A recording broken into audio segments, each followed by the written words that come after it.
તો બિરસા મુંડાની 150મી જન્મ જયંતિ નિમિત્તે રાજ્ય સરકાર દ્વારા આદિવાસી વિસ્તારોના વિકાસ માટે મહત્વપૂર્ણ પહેલ કરવામાં આવી છે। આ અવસરે 139 નવી બસોનું લોકાર્પણ કરવામાં આવ્યું, જેનો સીધો લાભ ગુજરાતની સરહદ સાથે જોડાયેલા મહારાષ્ટ્ર અને મધ્યપ્રદેશના વિસ્તારોમાં વસતા વિદ્યાર્થીઓ અને ગ્રામજનોને મળશે।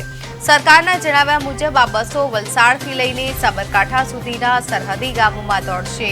ખાસ કરીને આદિવાસી વિદ્યાર્થીઓને શિક્ષણ માટે સરળ પરિવહન ઉપલબ્ધ થાય અને કોઈ બાળક ભણતર વચ્ચે ન છોડે તે હેતુથી આ સેવા શરૂ કરવામાં આવી છે। ઉલ્લેખનીય છે કે દેડિયાપાડા ખાતે પ્રથમ તબક્કામાં 111 બસોનું લોકાર્પણ કરવામાં આવ્યું હતું, જ્યારે હવે બીજા તબક્કામાં 139 બસો સેવામાં જોડાય છે।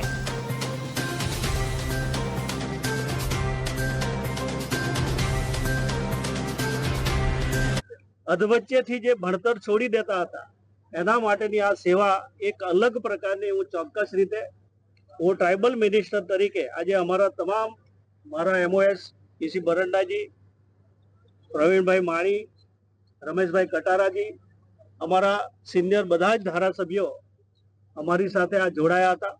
હું ચોક્કસ આપના માધ્યમ દ્વારા હું તમામ ઉમરગામથી અંબાજી સુધીની જે અમારી આદિવાસી સમાજ છે જે બોર્ડરના ગામડાઓ પર જે રહી છે એ લોકોને આહવાન કરું છું, એક સરસ મજાની ગુજરાત સરકારે આ સેવા આપી છે એનો સદુપયોગ થાય અને આપણા બાળકો ખૂબ સારું ભણે અને પોતાનું ભવિષ્ય બનાવે એવી હું આપના માધ્યમ દ્વારા શુભકામનાઓ પાઠવું છું।